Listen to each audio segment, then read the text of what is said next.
So, welcome. I'm so happy to be here. It's always a blessing to come to Santa Fe. They give me such a beautiful house to stay in, and the weather's spectacular. I suppose you'd like to have a little rain or snow. Anyway, I welcome all of you. Thank you for coming. I see a lot of names. When I've been teaching for a while, and it was during COVID that I first started Zooming. And I didn't do it much, but it's kind of interesting because oftentimes people have very good reasons why they don't have their face on the screen for very good reasons. But for a teacher to just see names, it's really kind of odd. So I welcome all of these faces in the room, and I welcome all of you in Zoom land. Thank you for joining us. This is the third module in the series of Buddhist mind science. It's an amazing, I think, curriculum I've been studying for nearly 50 years. And it was Lama Yeshe's wish to bring this Buddhist psychology into the Western world. He said, we will have American Buddhism, but it will take generations, to really create, but not to water it down or leave anything behind. So this is very important. Mostly it's hmm, Lama said, we have to change our costume. So the language, to have the language be easily understood by the Western practitioner. So this course aims to benefit both Buddhists and non-Buddhists through experiential learning that has the potential to bring greater happiness into our lives. So it's using Buddhist philosophy and modern scientific findings to kind of underpin it. So our motivation, is happiness, is it not? The very first class was called Cultivating Lasting Happiness. Everybody wants to be happy. So our aim is to cultivate lasting happiness. And Buddha said that was possible. That was possible. So we might consider that this class is a stepping stone for all beings everywhere to have happiness and the causes of happiness. So I thought it might be useful to start with a very brief overview of what we've covered in the last two modules, in case you're brand new or in case you attended it, because if, like me, a little refresher is always useful. So the four main components that are threaded through this entire curriculum are purpose, mental balance, warm-heartedness, and wisdom. Purpose, finding a meaningful direction and aligning our actions with our life's goals, and considering happiness for oneself and others. And in that way, maybe we can say that the purpose of this class and the purpose of this course is to cultivate lasting happiness, not just for ourselves, but for all beings. Mental balance is growing mindfulness, developing emotional awareness, and self-care, which is a foundation for caring for others. Then warm-heartedness is cultivating a caring attitude, love, compassion, altruism, gratitude, caring for others, and recognizing the shared happiness aspiration that we all have.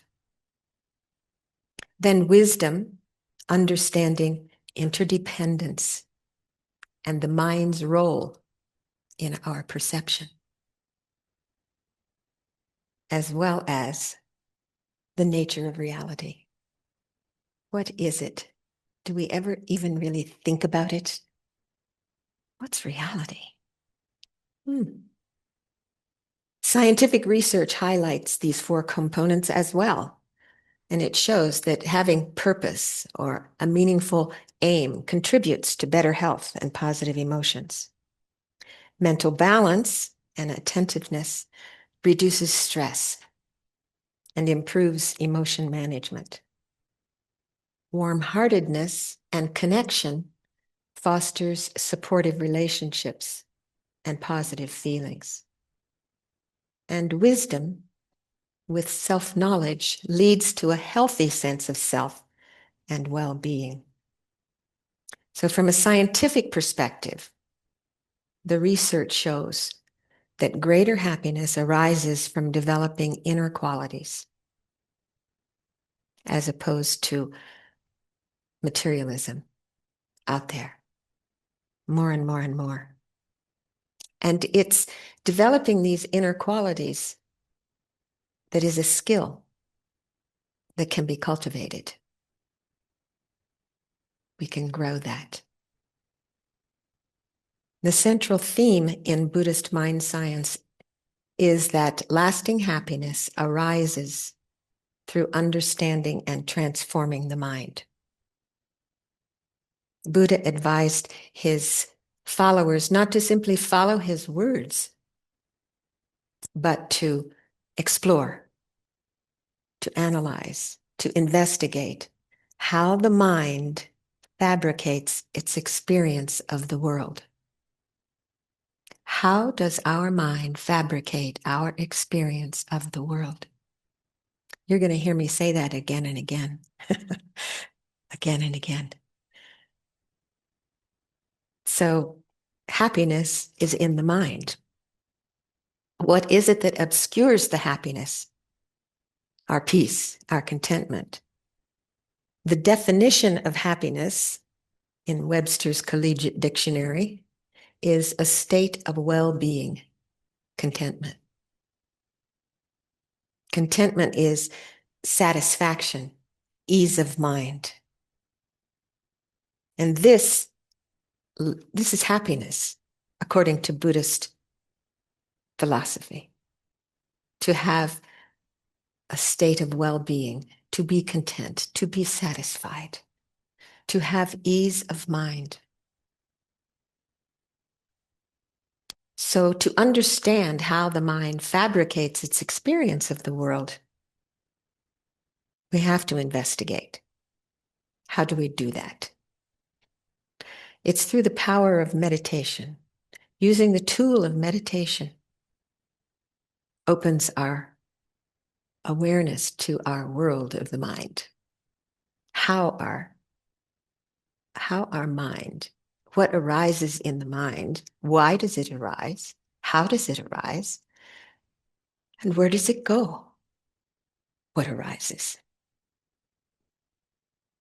Mind exists as a continuing presence of cognizance, an ongoing ability to perceive. Dujam Rinpoche describes the essence of mind as empty, spacious, and pure from the beginning, like the open blue sky. Its nature is luminous clarity, unobstructed and spontaneous. And its energy or its manifestation is compassion, unimpeded and all-pervasive. And as we discover more about the nature and the pervasiveness of mind through the power of meditation, we come to realize that the mind, through which we engage the world, is the determining factor of what we call experience. All in the mind, all impermanent. This is very important. All impermanent. Mind alone determines whether we will experience happiness or suffering from the events in our life. And because meditation directly addresses mind, it's the key to understanding and what creates our reality. And to create a reality that is happier, healthier, more peaceful, more satisfying. Wouldn't that be nice? Mind with this exceptional power, if it is captured by greed or anger or ignorant self-obsession, it sets about destroying our happiness and that of those around us. We did some meditations in previous classes of looking at situations in our life where we were overcome by an afflicted emotion like anger, how we reacted, what we could have done differently, and then seeing ourselves behaving in a different way. So when we are overcome by, we could say, negative because it produces suffering, negative emotions or feelings, then it's very easy to lash out and to hurt because it's automatic. We say things and do things that harm others. And that destroys our own happiness, and it leads to a reign of, Lama would say, miserable. Not only miserable in the moment, but miserable in the future. Miserable every time we think of that. So, and at the same time, it establishes a pattern of behavior. We do it again. So this is an interesting thing to think about. How it is, let's see, it was Talopa, the great yogi Talopa, who said, view the mind as having no thought other than repetition.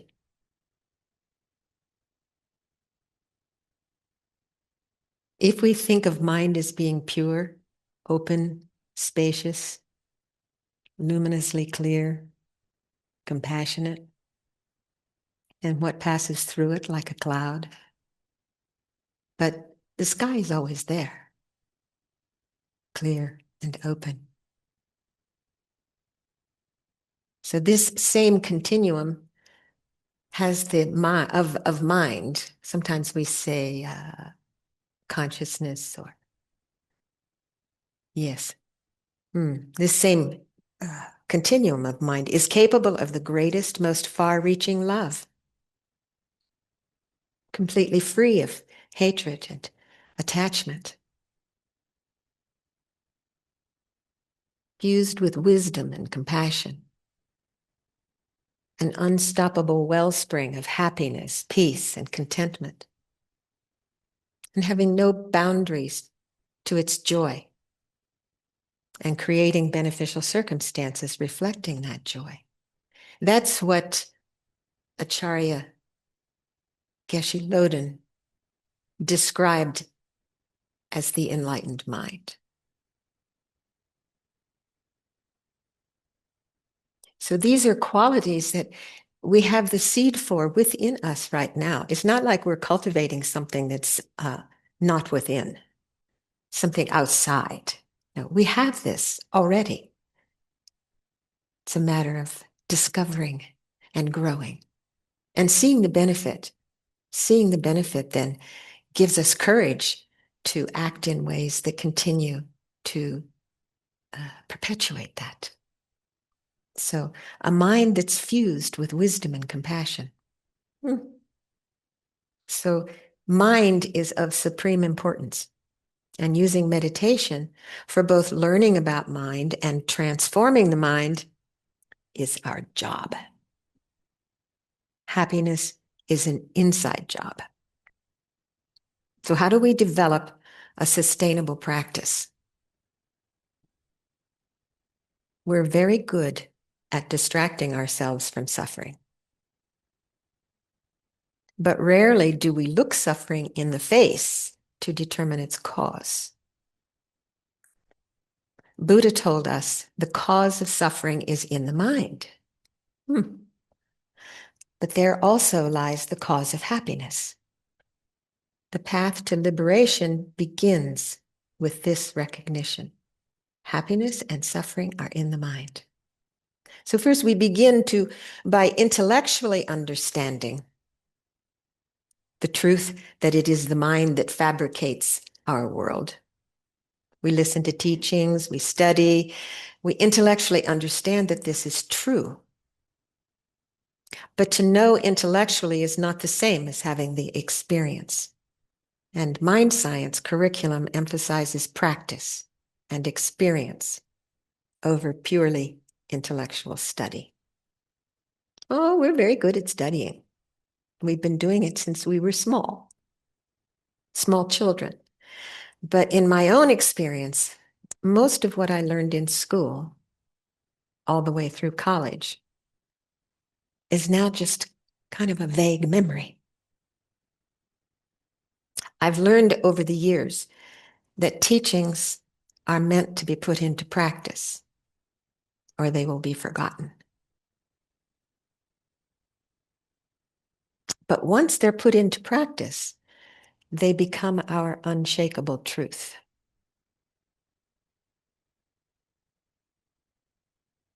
This I know for sure. So let's do some meditation.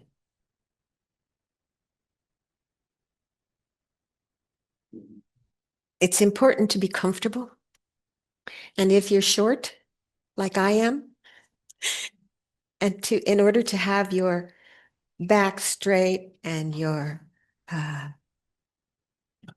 feet flat on the floor, it's sometimes useful to have a cushion under your feet or something that lifts your feet so that there's not undue pressure on the legs. Our posture is important. And know that any suggestion that I make during meditation or any other time, any guidance, please know that they're optional. So take care of yourself.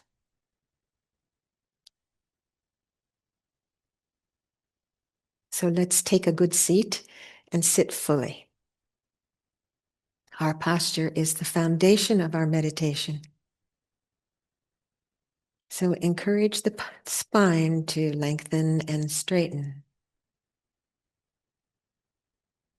And begin by feeling the presence of your body. And notice how you feel.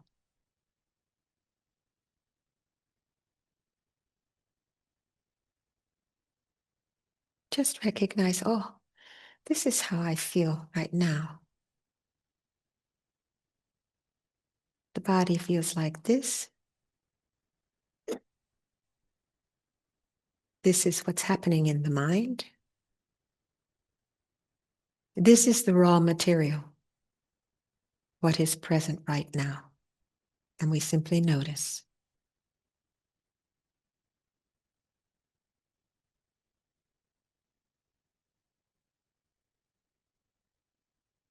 Now I invite you to bring your awareness to your crown.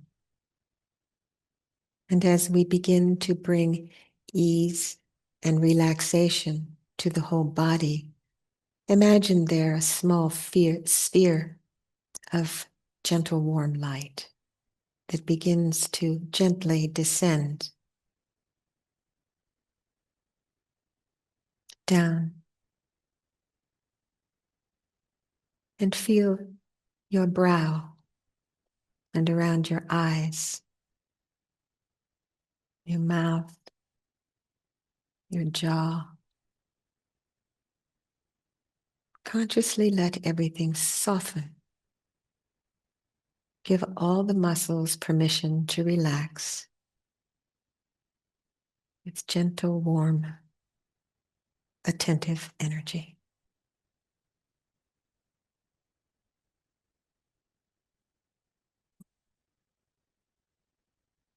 What does it feel like when your facial muscles succumb to gravity?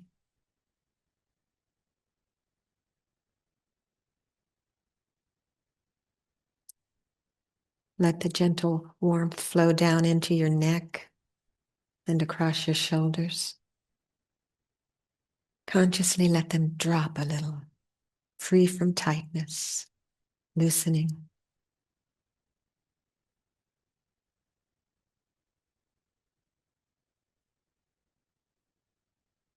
Follow the flow down your arms, past your elbows,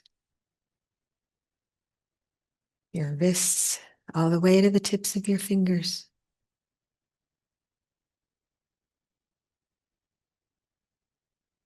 As these muscles relax, give yourself permission to be at ease. And notice, how does that affect our mood? Then coming back to the nape of the neck, this warm light energy flows down into the torso. Feel the sensations of the chest and allow the chest to open. Shoulders drawn back just a little, allowing the breath to flow easily. Follow the warm, gentle flow down to the solar plexus. Breathe into the belly. Let it loosen and spread. Be soft. Nothing to hold in. Nothing to tighten. Let it all go. Perhaps deep breath.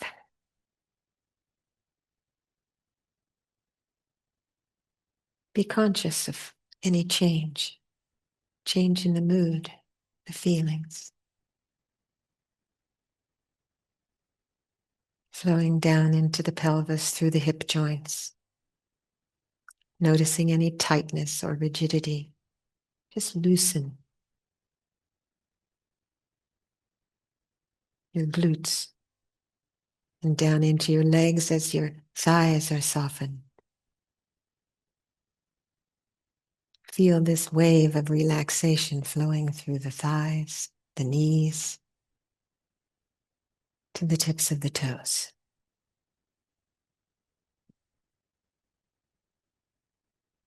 Feel the presence of the whole body, grounded, stable, safe, calm, at ease.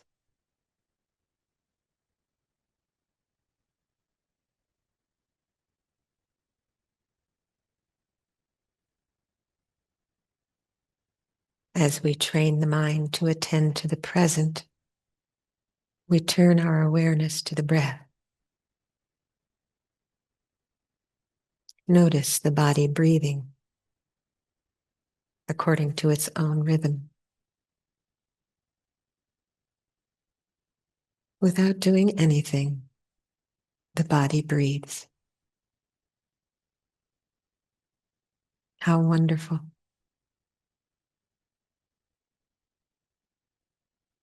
The belly rises and falls.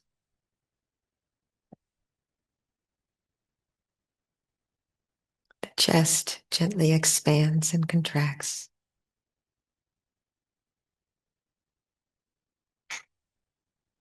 The sensation at the tip of the nose changes.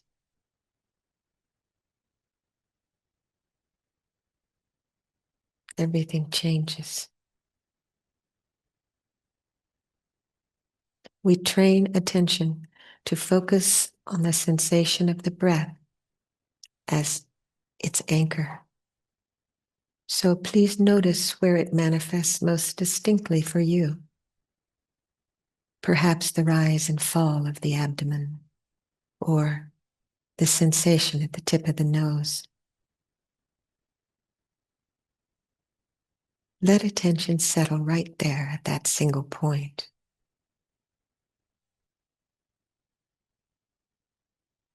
Simply recognize the breath. Stay right there, firmly, but with ease.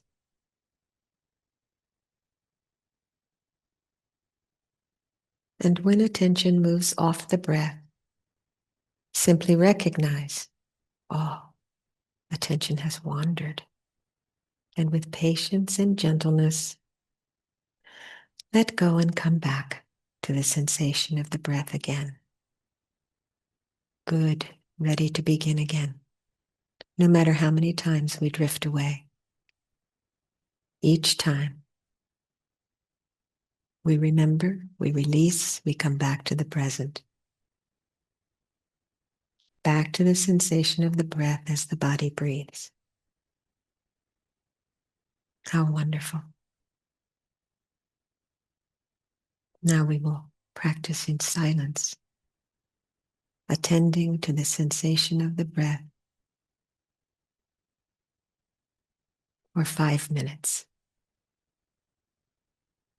If counting is useful, count a full cycle, breathing in and out as one until you reach 10 and then begin again. And each time the mind wanders, just come back to one.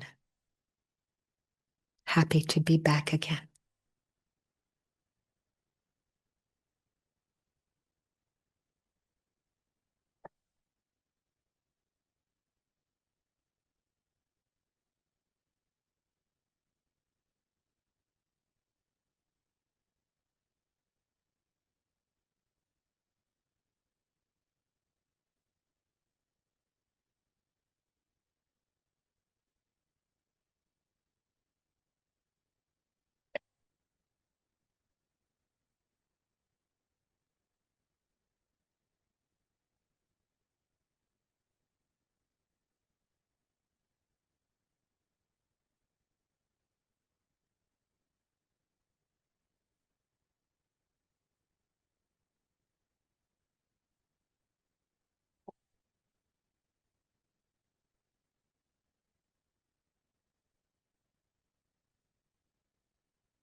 And as we bring this meditation to a close, I invite each of you to draw your attention to the heart's center and think of our inner values, the noble qualities of awakened awareness, love, compassion, wisdom, great joy. Think how wonderful it will be to develop these and to help others do likewise. How wonderful it will be when all beings are happy. Imagine living in a world free from hatred, greed, and the ignorance which serves as their foundation.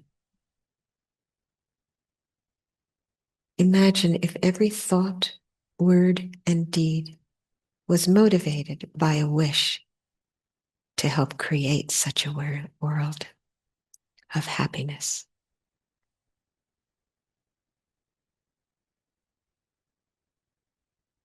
Perhaps we may consider our motivation for this whole course to actualize our highest awakened potential and to be of lasting value to others.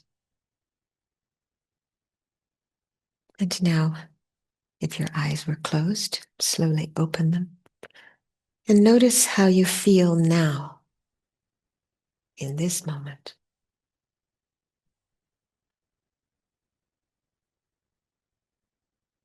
Meditation is a skill that we will keep practicing throughout today's session and the weeks to come. Lama Yeshe used to say, Buddhism is scientific, dear. He called Buddhism psychology of the mind. He said, that allows you to become your own therapist. I recently came across a quote of Lama's. He said, I feel these things can be put into universal language. Give up religion, give up Buddhism, go beyond Buddhism. Put the essential aspect of philosophy into scientific language. This is my aim. He said that in 1983. Psychology is study of the mind and behavior. So we might say that Buddha is the supreme cognitive and behavioral therapist. So he advised that everything we do, say, think impacts our world. It all comes down to mind. Our practice is the purpose for examining the mind. It's not just to have the benefit of relaxation, but it's really to uncover the truth of reality, ultimately. So it's to examine our mind and cultivate what serves to bring happiness and to eliminate the opposite. For Buddhism, happiness and suffering are not just the result of what happens to us. They're shaped by our minds. Our thoughts, emotions, and habits influence how we experience our life. And meditation helps us become aware, become familiar with these patterns, and gives us tools to change them. Understanding the mind is central to Buddhist teachings. And understanding how the mind works is key to improving our well-being. Throughout this module, we'll learn how to use meditation to observe the mind and transform our experience. Absolutely everything we think, feel, say, or do creates an experience. Ultimately, depending on awareness and attention, as well as knowing what to adopt and what to abandon based on our happiness goal, we can completely transform our experience of the world. The great yogi Tilopa told his heart son Naropa, if you truly long to reach the object beyond all thought, beyond all words, beyond all deeds. Take a trip inside your mind and rest there within the naked mind. Turn the putrid swamp of your conceptions into crystal. Penetrate, actually, he said, penetrate the putrid swamp of your conceptions. Don't feed or strangle what appears. Just take it as it comes. And when there is no more to grasp or let go, you are released into Mahamudra, the great seal, clear light, the actual empty nature of mind. So let's talk about what Buddhism means by consciousness or mind. Mind. Mind is this clear space where experiences, thoughts, emotions, and sensations arise. In Mahayana Buddhist literature, it's defined as mere clarity and awareness. Mere clarity and awareness. It's the medium through which we know ourselves, others, and the world. To know both internal and external things. Dilgo Khyentse Rinpoche is famous for saying, it is mind and mind alone that binds us or sets us free.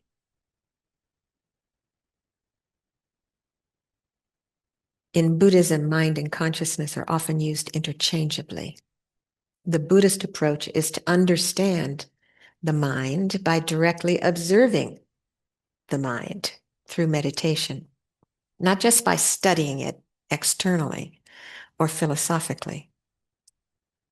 Mind is described as having this luminous, clear quality, meaning that it's not material.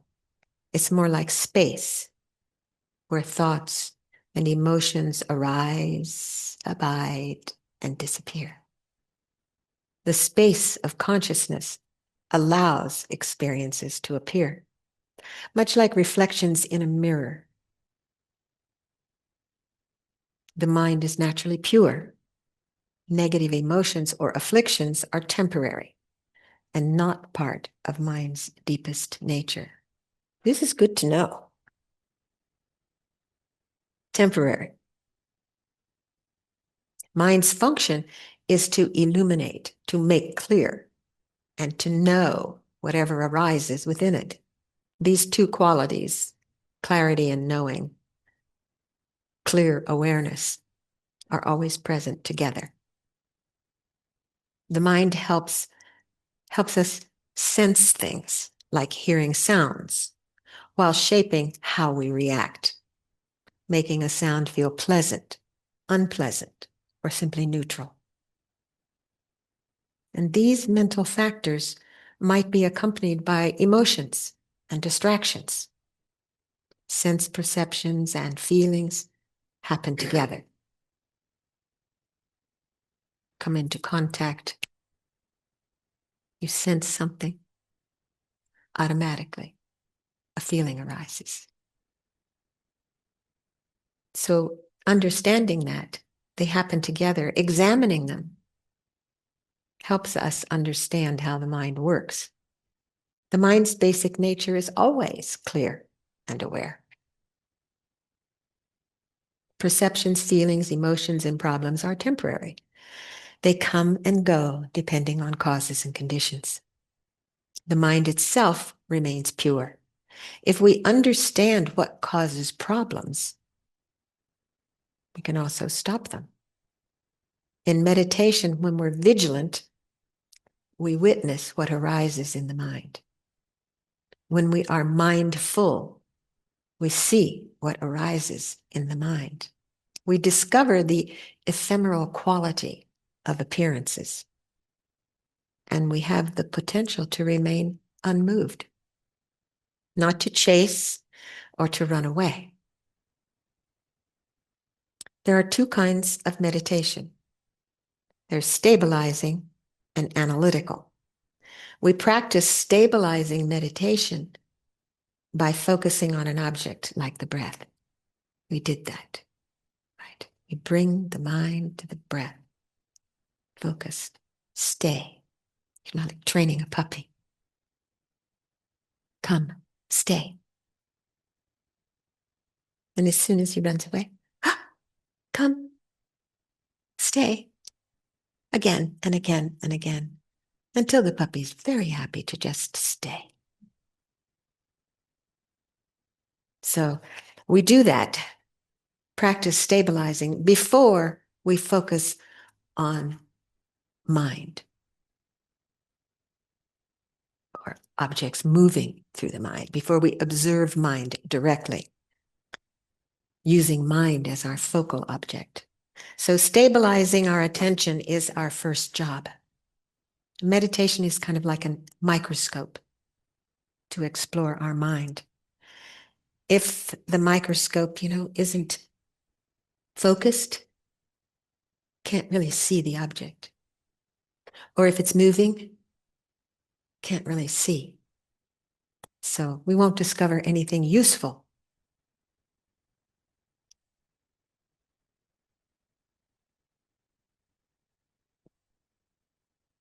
I think the three words that Dr. It'll come in a minute, but the three words are relaxed, still, and vigilant. Alan Wallace. He always says, now establish a posture of relaxation, stillness, and vigilance. Lama used to say strong determination. So stabilizing is first. And we do have some problems with all of that. Let's see. I don't want to. Yes. Okay. I think maybe we're going to take a break for about, I was going to say 10 minutes, but just, okay, 10 minutes.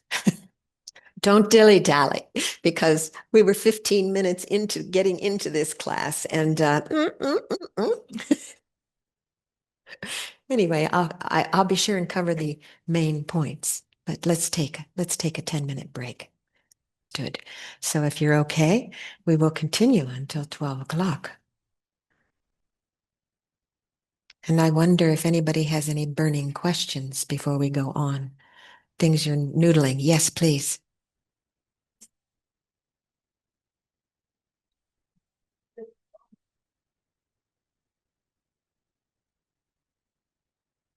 She has me trained.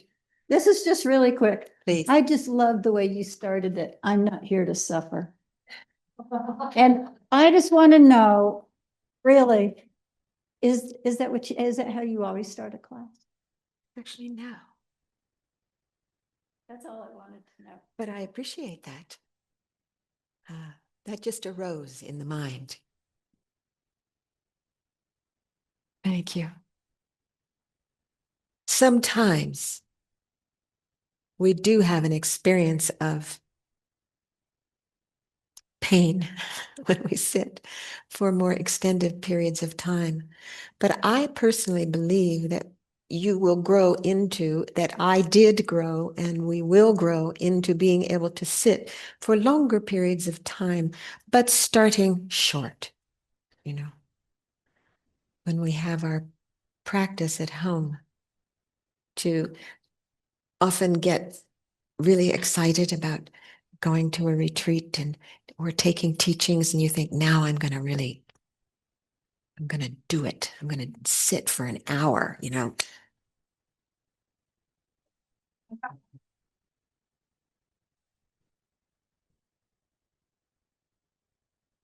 Then there's some sound and it's like, so short sessions is good.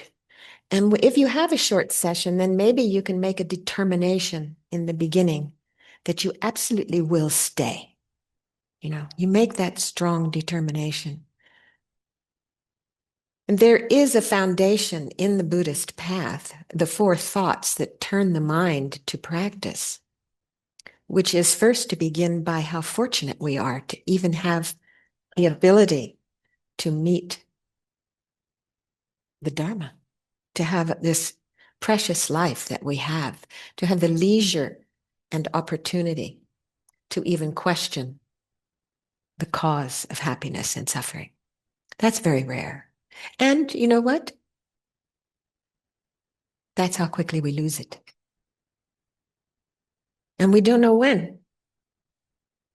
But we never, I shouldn't say never, and I shouldn't say we. I rarely think that I might die this afternoon, or I might not finish this particular session. But if I do think that way, if I remember how fortunate I am to be here and to practice one more time, it gives me courage to really become vigilant. Lama Yeshe used to say, strong determination.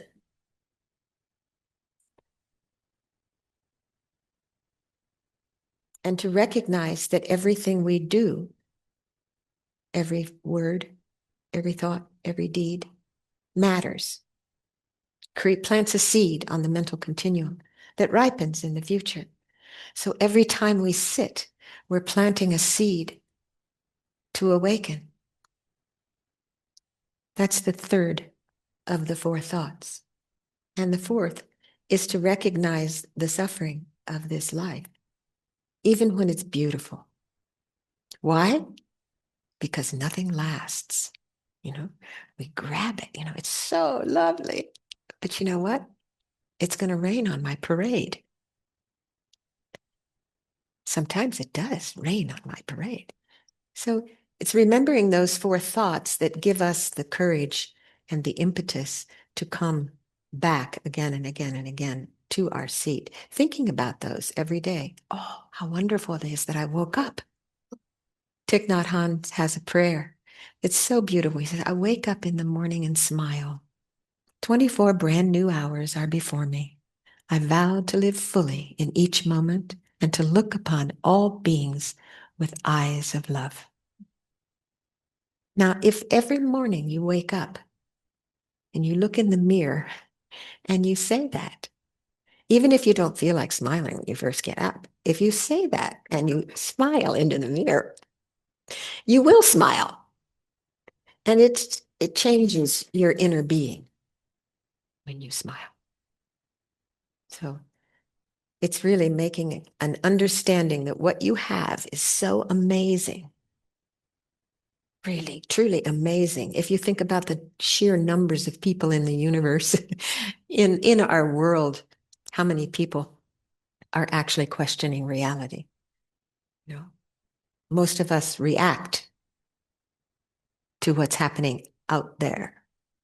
So it's amazing that you're here. It's really amazing. And Buddhism tells us that mind's true nature is clear and aware. But sometimes it feels like a train wreck.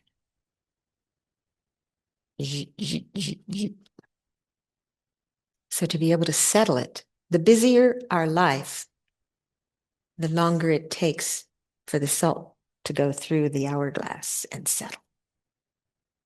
If we have a very busy day, then expect, it's going to take some time for me to sit and settle, which is why I like to sit in the morning as soon as I get up, before there's a lot of input. So that was an off the cuff, out there, by the by. So afflictions, these afflictions that arise in our mind, ignorance being the root. Ignorance, what does that mean? Ignorance, this is a wrong view. It's a misknowing. We think we know, but we have it wrong.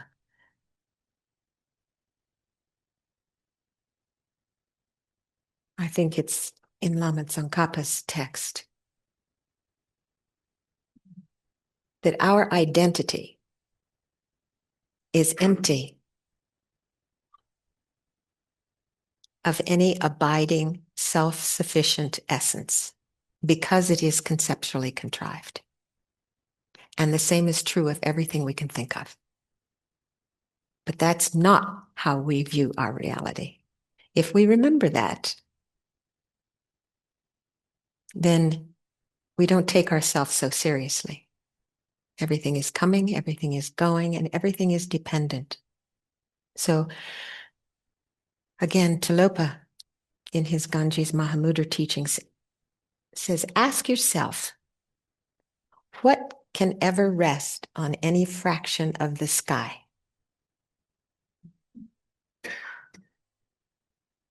Nor can any object rest upon your clear mind. Think about that.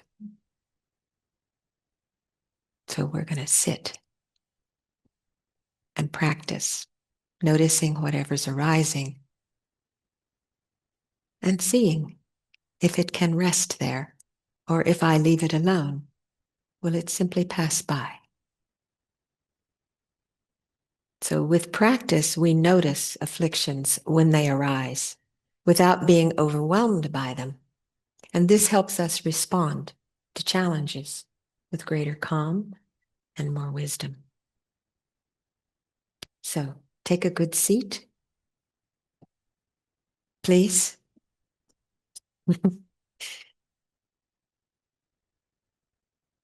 And as Alan says,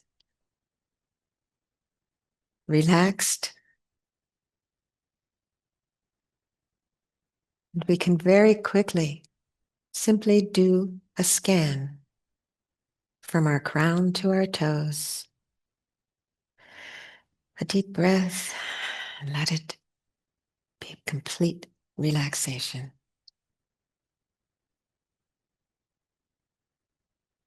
And we remain in stillness, making a strong determination to remain present. And we might settle the mind with a few deep breaths.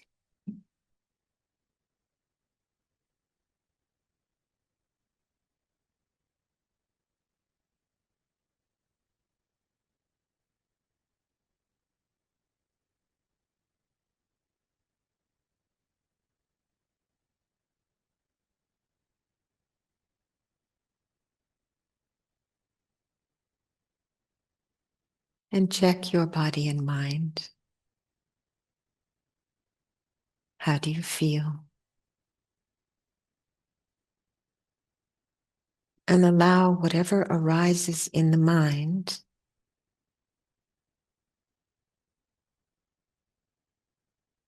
to arise, abide, and dissolve without grasping or rejecting, practicing equanimity, simply allowing. Let them pass like clouds in the sky. And if you get caught up in a thought, gently return to observing this vast, spacious, luminously clear mind. And we'll practice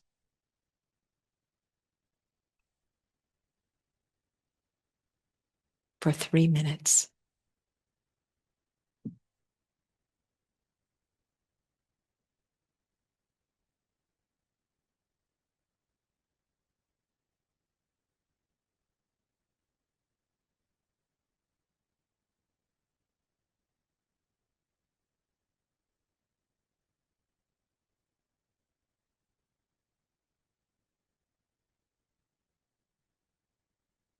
Sometimes it's helpful to allow your awareness to expand, fill the room, and go out into the universe as far as imagination will allow.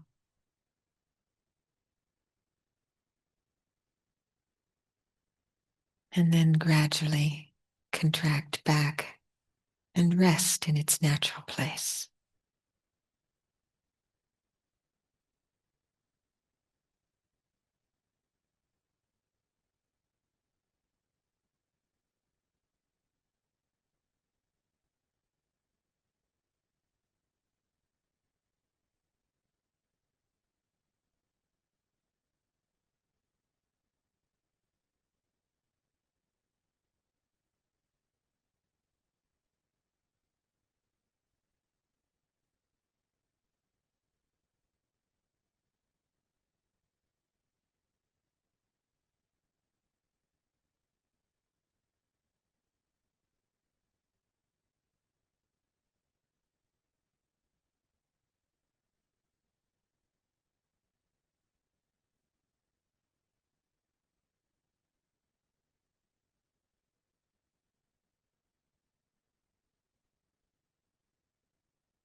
Notice how you feel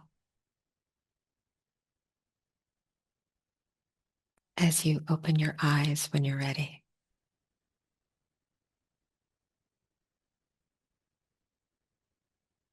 This practice helps us see thoughts as temporary events, not facts that we have to believe in or act on.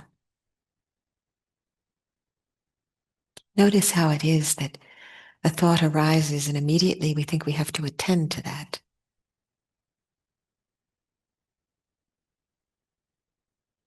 We begin to identify the object. Meditation isn't just sitting quietly. It's a skill that we can use throughout our day. When we notice that we're caught in thoughts or emotions, we might simply pause and take a breath and then observe our experience without judgment. This helps reduce stress and allows us to respond more skillfully to challenges. If we just pause instead of react. It's useful to practice witnessing mere appearances without holding them as objective facts. We might use our understanding of impermanence or interdependence to help us let go of grasping. Grasping onto objects that are constantly changing. Moment by moment, everything is changing. Imagine bringing awareness to your everyday activities. Buddha used to say his disciples were mostly sleepwalking. We're washing dishes while we're thinking about tomorrow.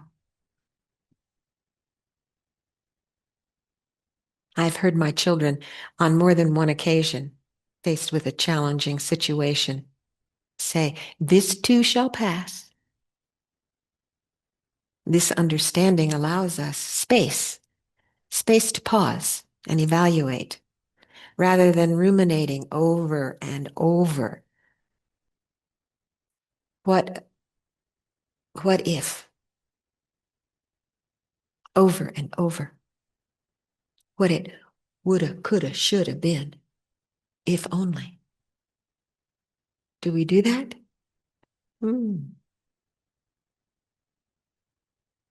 Buddhism teaches us that our actions leave imprints on the mind which shape our future experiences. Habits. Habits form through repeated actions and thoughts. View the mind as having no thought other than repetition. Meditation helps us become aware of these patterns and create positive change.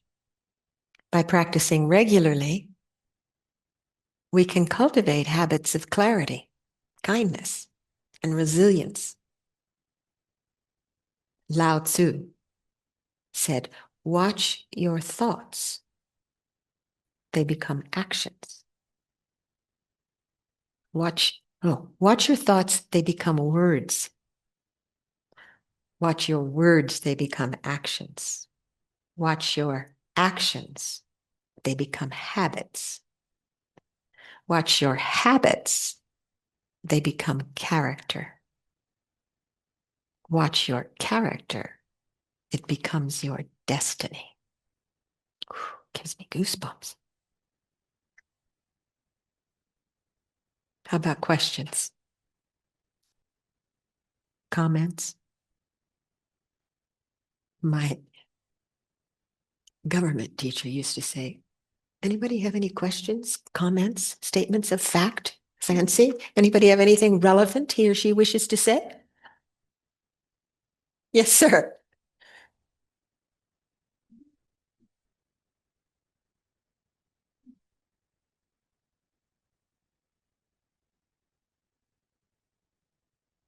Sorry, but I always have something to Absolutely. say or ask or inquire.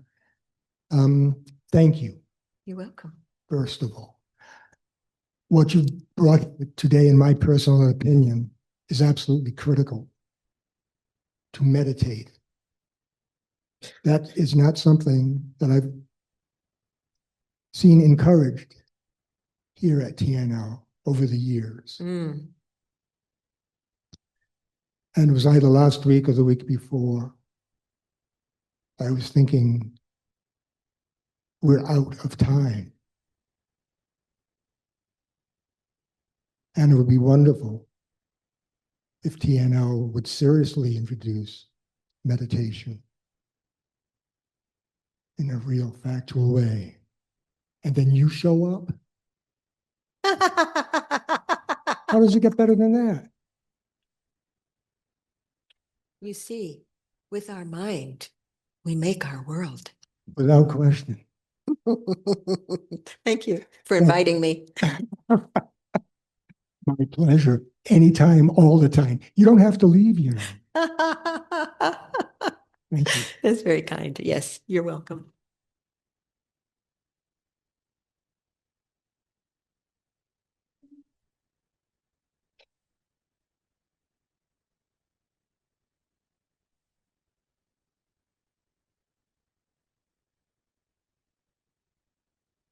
Um, Before the break, you were talking about two kinds of meditation, and you described stabilizing. And then you took a break, and it was a big cliffhanger. And I'm still eagerly anticipating the second one. And maybe you already answered the question with the sort of open awareness meditation that you led us, but thank you. Yes, the second aspect, the two aspects of meditation are first to stabilize, and the second is to analyze. So analytical meditation is the second type, which would be, the foundation, vipassana. Why? How? What? More, it's a matter of watching to be able to see how it's happening. So the important thing is that analytical meditation has kind of two aspects. There is this watching and clear seeing, watching how the thought comes, starts to poke his nose, but then without any energy, just kind of fizzles. Or it comes and it's so juicy that we begin to write a new chapter in the story.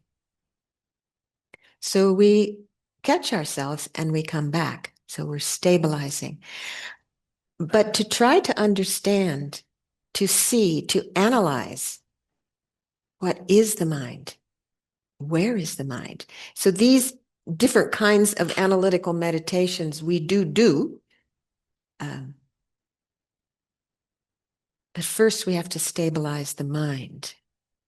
And then slowly we begin more analysis. We have done it in the past looking. It is an analytical meditation to see. Let's say you've had an incredibly difficult encounter with someone and you're really irritated. And what you want to do is send that email. But instead, what you do is you take it to your cushion. And you look at that suffering in the face. Oh, where's the anger? So that begins to be an idea of analytical meditation. You actually look at our mental afflictions and determine if they have any essence. Because you see, if you look at that object of irritation, which is out there, and I think what caused my irritation, actually, the irritation, that individual didn't even know I was irritated.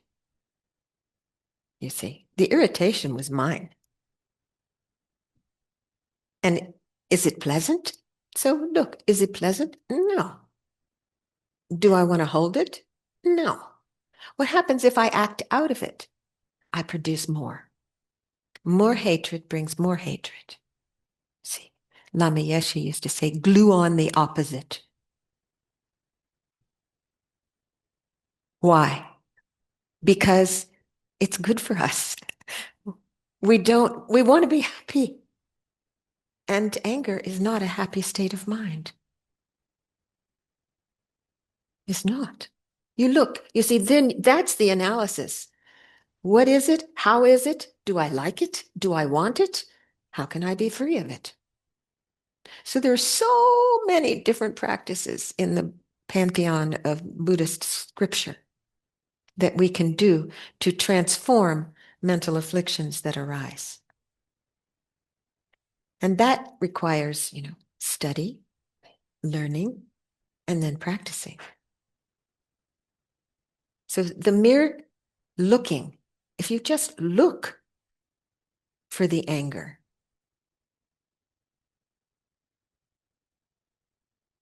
where is it? So me, it feels like our heart gets hard. So what could we do to soften the hard heart that arises out of anger?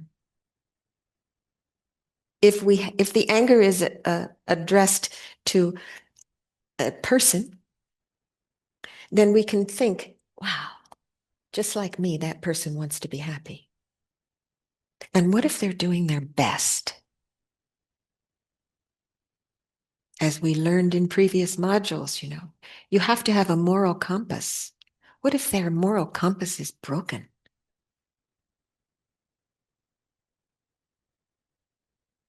So it's really looking, it's analyzing, it's really psychology. It's looking at mind and behavior. And this is what our analysis is. Analytical meditation is actually looking at what's appearing. First, you stabilize the mind so that you are actually present. You don't just sit down with the mind raging and going through a whole story and you're ready to add the next sentence. You just go, wait a minute, and sit down and settle the mind. 10 breaths. Do you remember the old, maybe it's not old, the way people would say, count to 10. That's useful because whatever is arising is not permanent. It doesn't matter, even if you want it to stay, it won't. It will eventually dissolve. So this is looking at using the idea of impermanence and interdependence. That's the other aspect. Dependent upon causes and conditions. I'm the one that sees this like this, but you know what? Those 3 people did not have that experience. That's interesting to look at. I mean, it's really looking and analyzing how we fabricate our world. And we want to fabricate a beautiful one simply by understanding the nature of our mind, which is empty, spacious, and pure luminous clarity, with a hum of compassion. You see, having that knowledge, knowledge is power. We can always go there. So, very good. Any other questions? Please, Barbara.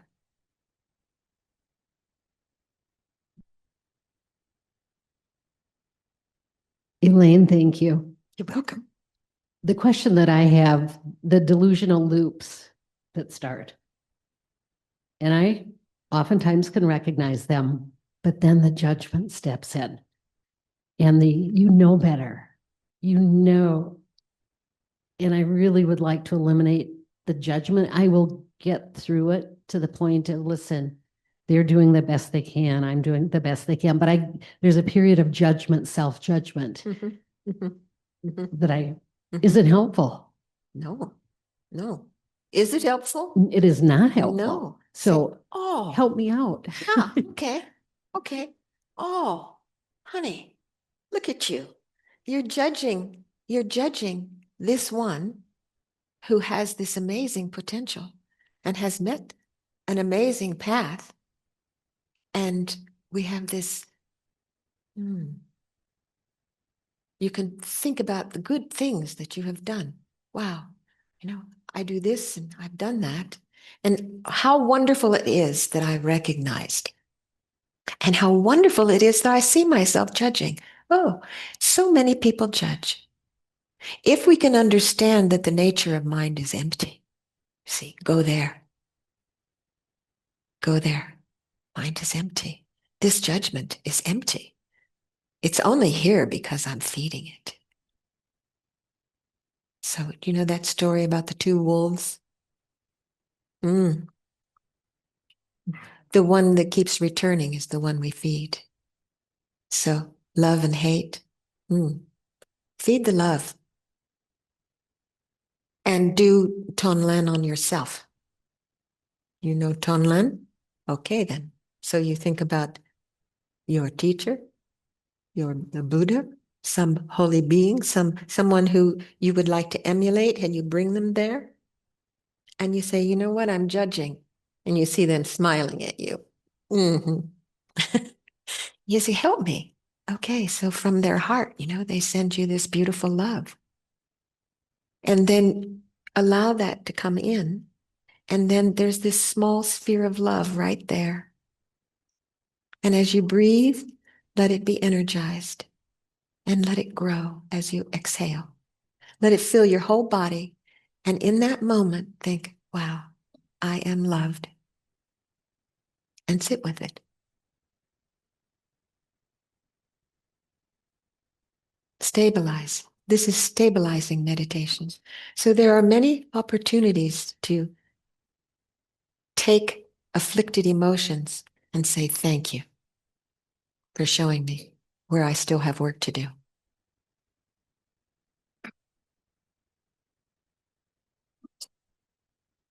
Okay. Good enough, dear? Please. I'm curious about, I've heard many talks, they include heart, mind, mind, heart. Mm-hmm. And when you talk, it's all mind, but I'm not saying that that's it. I'm saying, my question is, are you including, is it one for you? Is there no distinction between heart and mind? Okay, that's what I wanted to know. Thank you. Non-dual. Okay, because sometimes they, Depends on definition, right? What are we saying? Heart. See, heart, this heart, compassion. The definition of mind has this hum of compassion. There's the heart right there.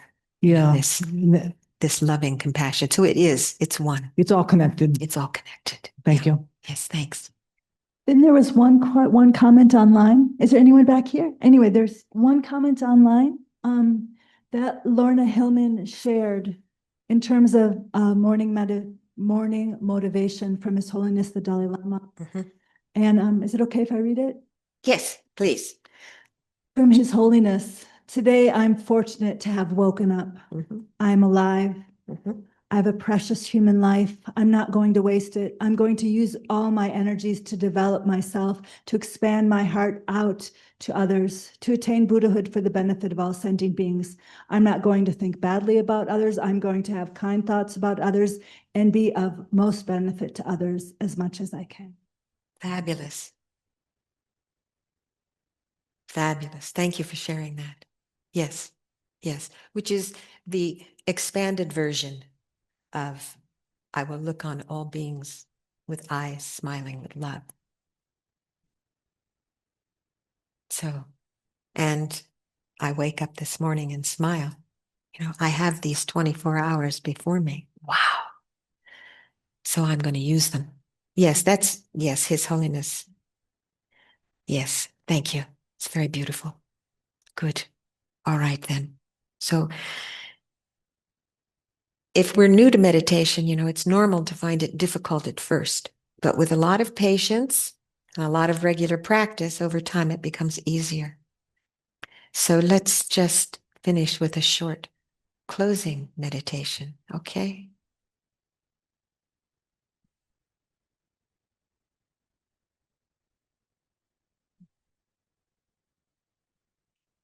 Once again, take a comfortable seat and sit fully.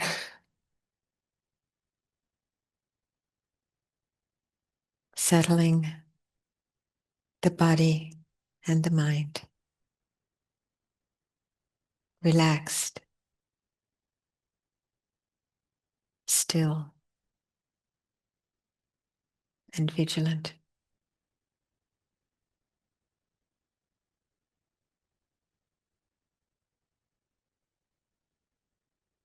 Bring your attention to your breath.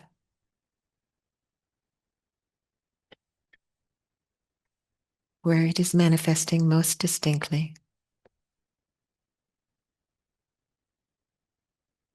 And recognize as you attend to the breath as your focal point around the periphery,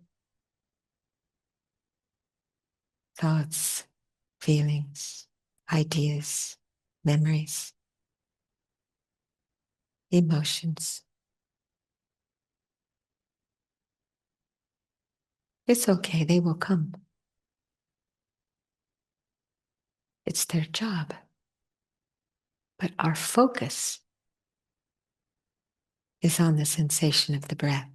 And be satisfied if just 10% of the mind is on that sensation while we are aware of the sounds. But without grasping and augmenting whatever is arising. Notice any thoughts or feelings and simply allow them to be in the space of awareness, to arise and pass.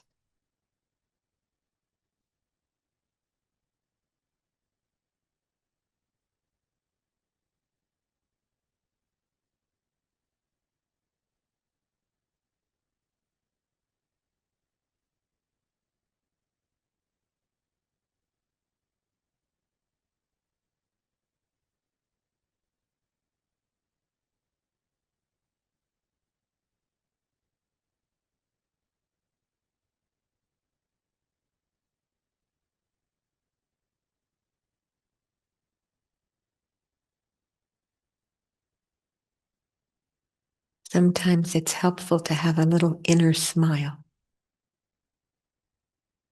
Something, a little secret you have.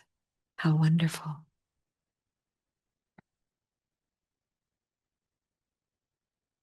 A secret that you would like to share.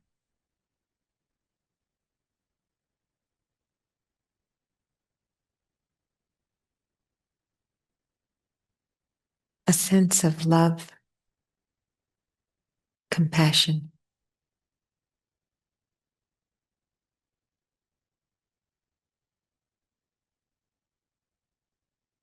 and the wisdom that realizes how reality exists.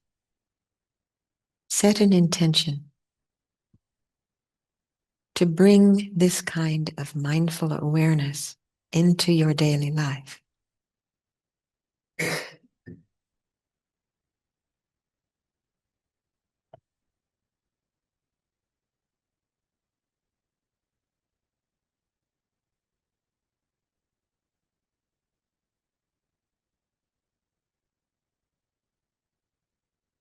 Imagine a world filled with joy, in which you leap from bed excited to explore the day,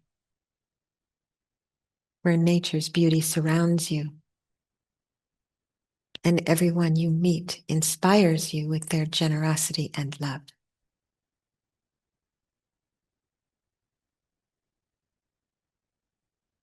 Perhaps we can have a goal to live in such a world, and where we don't find it, to help create it.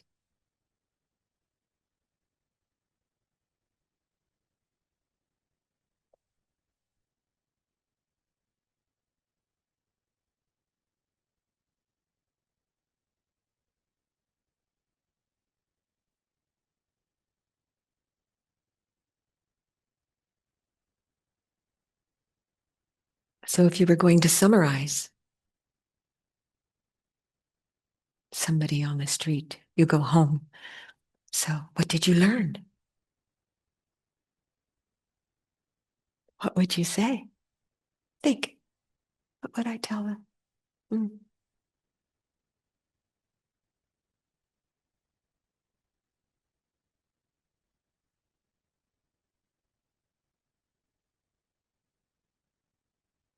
we discussed that the mind is central in our happiness and our suffering, central to our experience of happiness and suffering. That meditation helps us understand and transform our minds.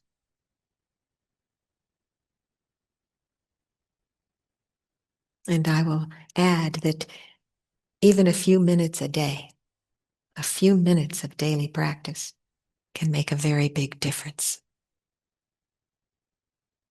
It's keeping the thread. Lama used to say, don't be a mushroom student. You get inspired, grow big, and then disappear. So setting intention and goals that we believe we can meet, and we try, and we keep coming back.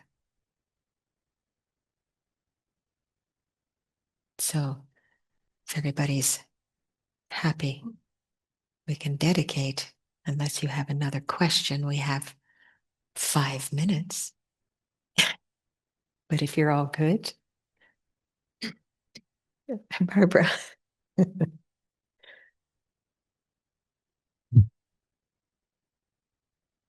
Would you just please repeat the chain of thoughts Oh, yes. equals words? First the thoughts, then the words, then the deeds, then the habits.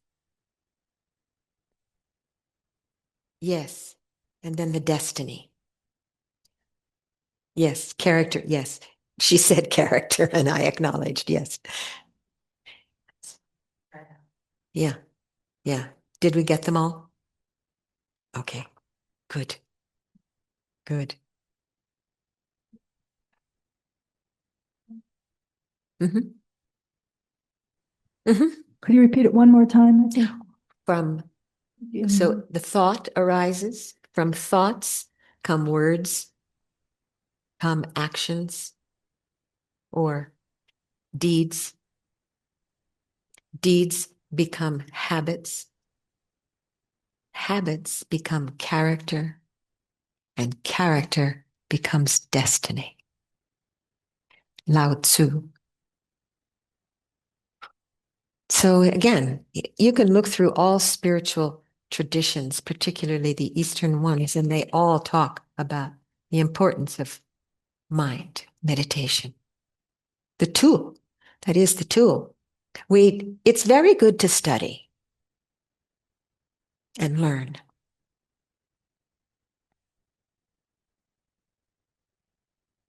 But we won't retain it if we don't practice it, you see. So practicing through the power of being still and looking. If we never look, we will never see. And we don't want to come to the end of our life and go, shucks, I had that opportunity, but maybe next life. Who knows? Hmm? Mm-hmm. Mm-hmm. But good to plan what the possibilities are. And having this golden opportunity that is so rare and precious, to waste it would be so sad. I can remember one student asking a lama about their mother who was critically ill and what could he do, who their mother was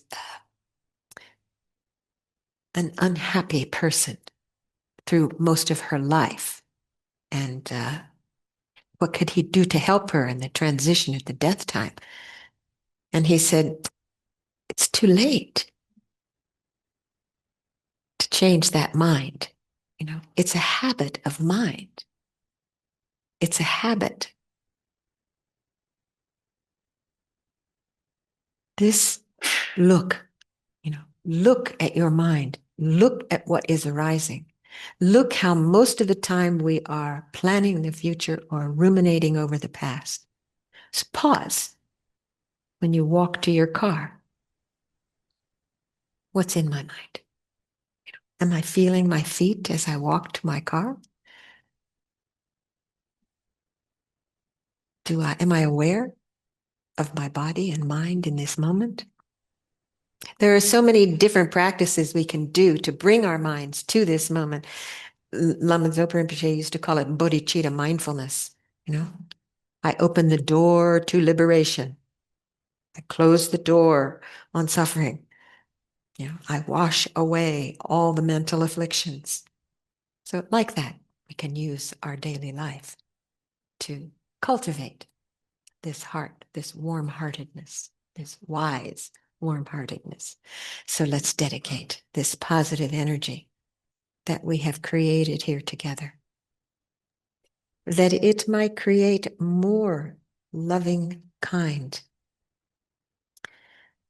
a more loving, kind, and wise world governed by enlightened politics, where all people think of benefiting each other. Our motivation and dedication are like bookends, directing our intention and then putting the positive energy into the bank so it's not lost. It just continues to gain interest.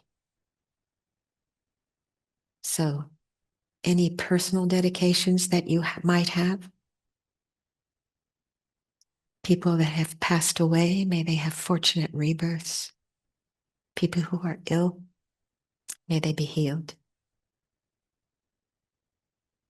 All the suffering from harm created through hatred, greed, ignorance, may it stop and end forever.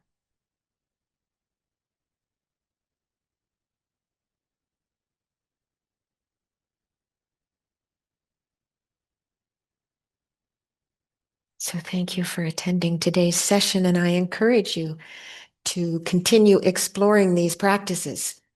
And I wish you well on your journey. Maybe I will see you next week. As Ernie Kovacs used to say, God willing and the creek don't rise. Showing my age. So thank you very much. And there's one more thing. I invite you to look at the manual. Okay, look at the manual, Getting to Know Your Own Mind, because there's more juice in there. There's more in there that I can possibly convey in this short period of time. So that, Venerable, anybody, it's on the website. It's on the website. Grab it and look through it. I mean, start it. It's good bedtime reading. All right. I think we're invited to have lunch. Hello, all you people in Zoom land. Nice to see you. We'd also like to dedicate for Lou. We love you, Lou. Yes, Love you. yes. We love you, Lou. Thank you so much, Shayla, as well. Nice, very nice, very nice.